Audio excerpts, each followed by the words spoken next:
My name's Jackson, and I've never watched any soccer ever, and I'm now watching every single game in the World Cup. And we are joined for my breakdown podcast, not by Dr. Source Day today. Unfortunately, he's a little bit sick. He'll be back tomorrow, but instead, I have filling in for Sourish, Josh, the ear cone, and of course, Zaira is back there as well to give some color commentary. And we're gonna just break down the games, guys. How are you? I'm doing well. I'm no Dr. Day, but hopefully can fill in nicely. Nice slate of games today. Happy to talk about it. I also do not watch soccer, but I'm hopeful that I'll have some kind of input to give. Yes, we have seen a couple games today. I've seen them all, of course. They caught a couple in the Applebee's, and Josh though does know quite a lot about soccer, and he's gonna kind of function like Sourish with a little bit less of an expertise and more of a theory kind of experience. So let's just jump right into it, guys. The games today: the Netherlands versus Sweden, Germany versus the Ivory Coast, Ecuador versus Curacao, and Tunisia versus Japan. We are only halfway through Tunisia versus Japan, so we'll just break down the first half and make a prediction as to who's going to win, and that'll sort of be what we do. And I'll ask some questions too, because I still do not understand the game of soccer. I've been hearing I should call it football. Is that what I should call it? Yeah, you go either way. We're in America, but internationally, football is what they go with. True. Zara, what do you call it?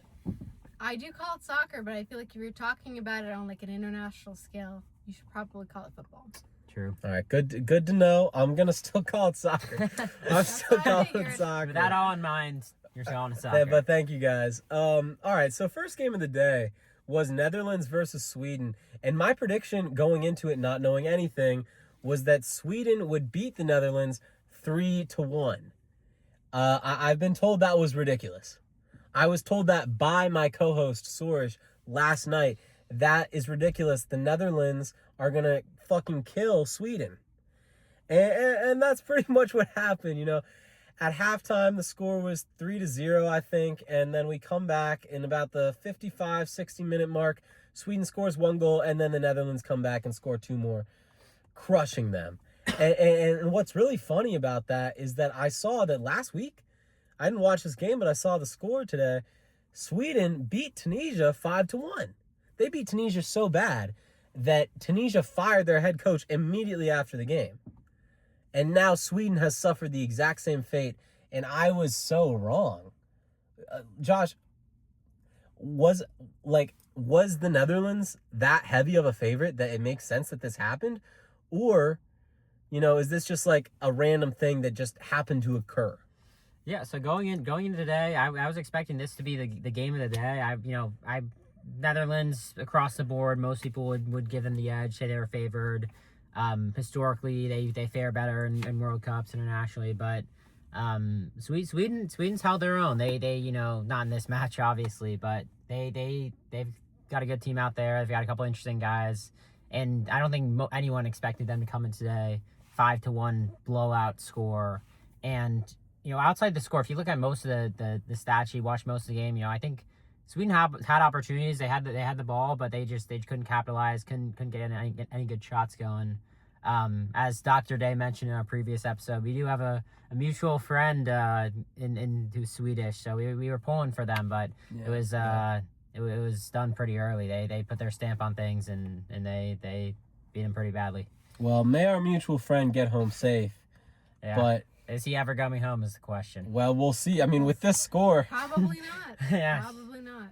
It's unlikely. It's unlikely.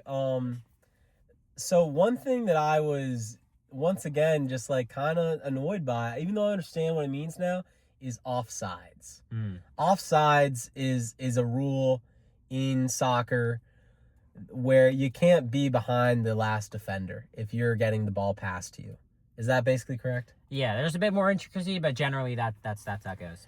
And the thing is it's annoying because the only people that will get called offsides is when you want your team to score.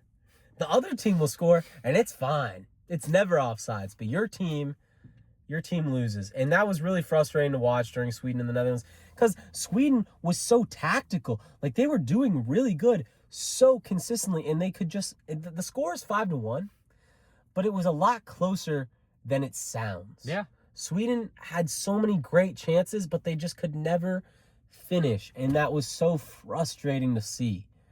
Yeah, I don't know. Yeah, as a former soccer player myself, I fell victim to the offside. It's very frustrating, but it is part of the game, and that's how you have to play your offense, keeping that in mind. And it can look like, it's a perfect attack, perfectly executed, but if it's offside, it's not perfectly executed. And you have to account for that and time your passes and everything with that in mind. So in this game, it obviously didn't go Sweden's way on the offsides front.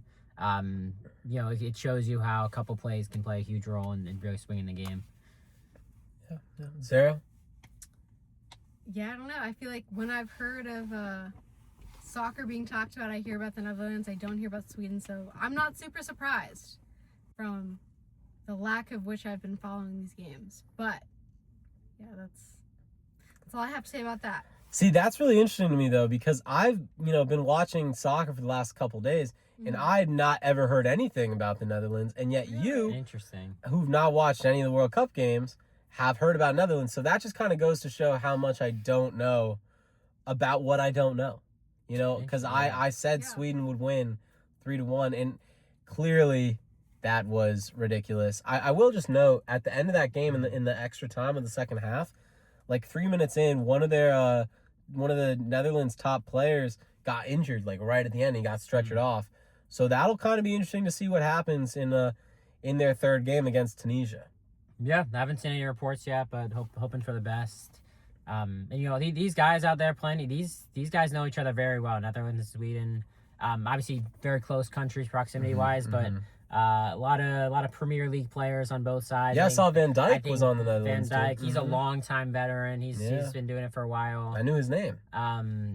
And I think it was 13 of the 22 starters across the board are Premier League guys. They know each other very well, very competitive, and Netherlands certainly got the best of them here. Yeah.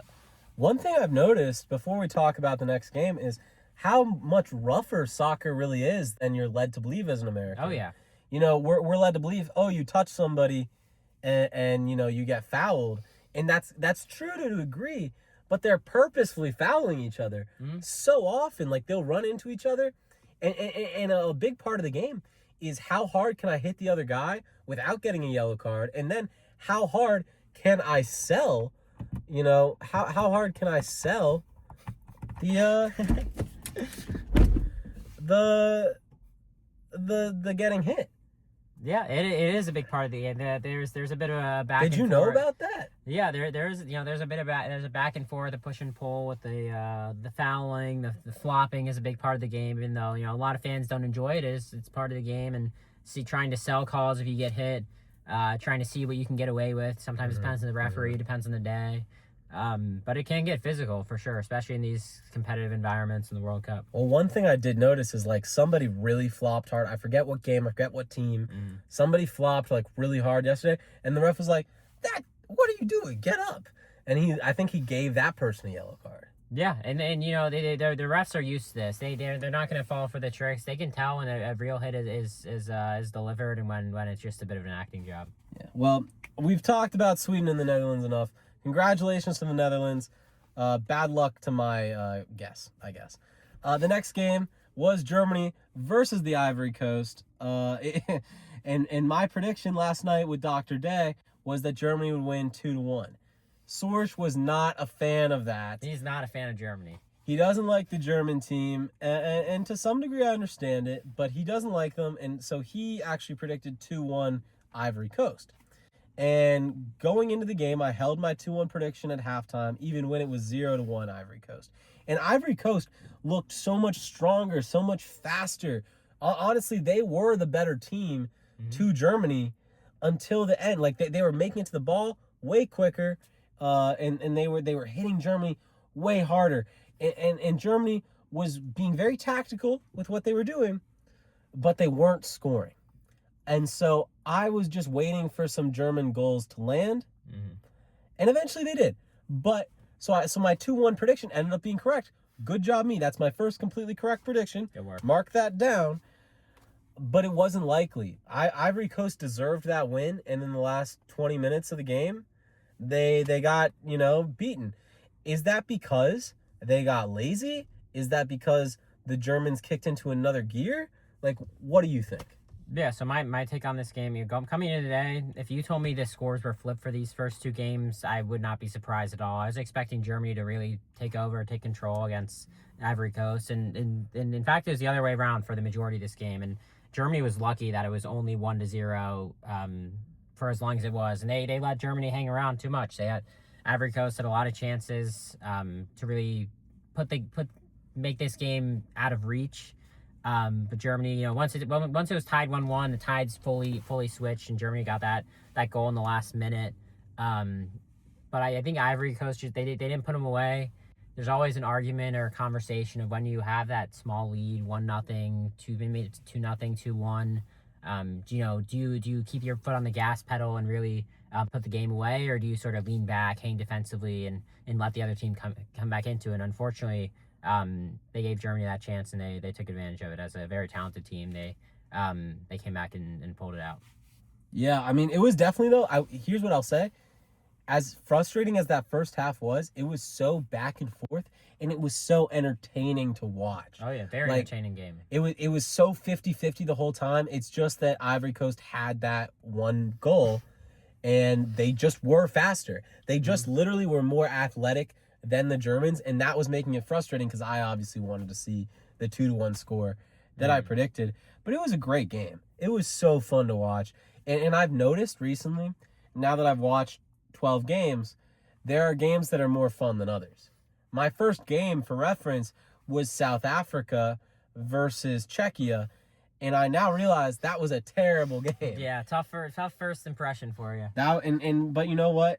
I'm liking it more and more as we continue on, and it's very fun. Zaira, have you watched soccer? Like, what are your impressions? I have watched soccer as far as my siblings going as far as 3rd, 4th grade playing soccer. That's where my knowledge comes from. I would say this is a pretty. As a softball player myself, I feel like a 2-1 game is that must have been a pretty solid game. Those are pretty close scores. So I'm sure that both teams did their best. Maybe Ivory Coast got a little lazy because, like, how did we have that lead and then all of a sudden we've got, Germany scoring twice. But yeah, All right. Yeah. So we'll move on to the 3rd game of the night.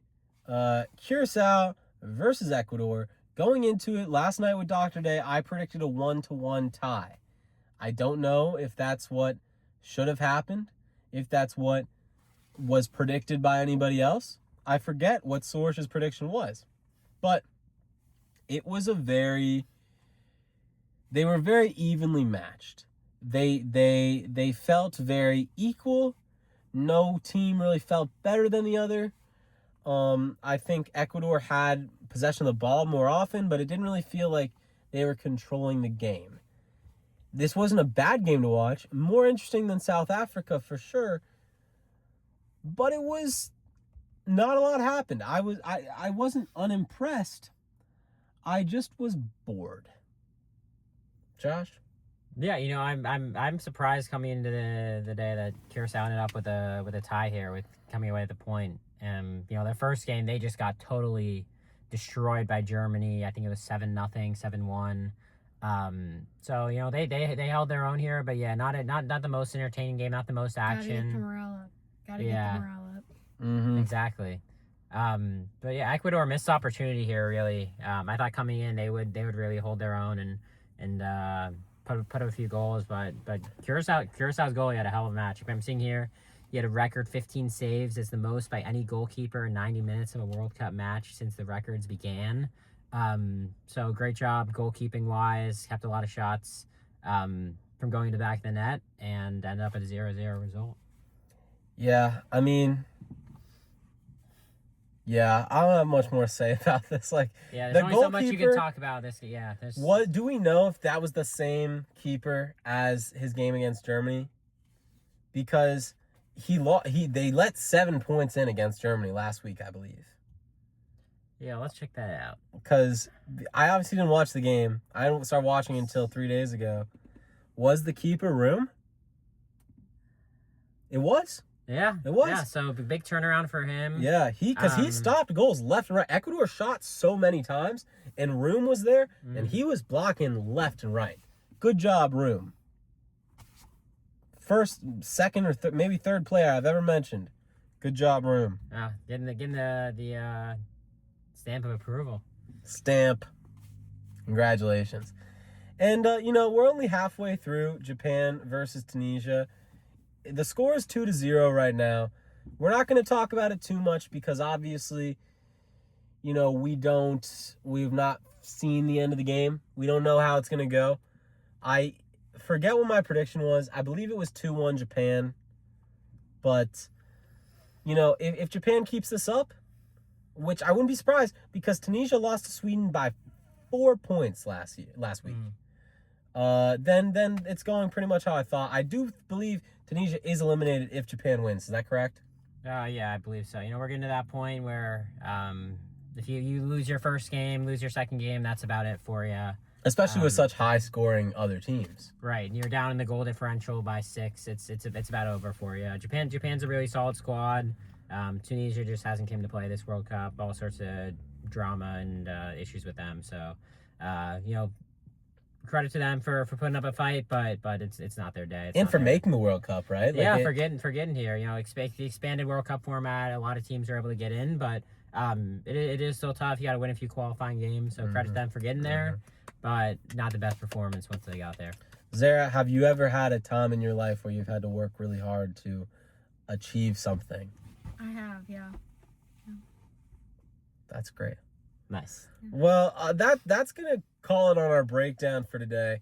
I'll see you guys back here tomorrow with Dr. Day and possibly some other guests. I'll see you guys tomorrow. See you next time.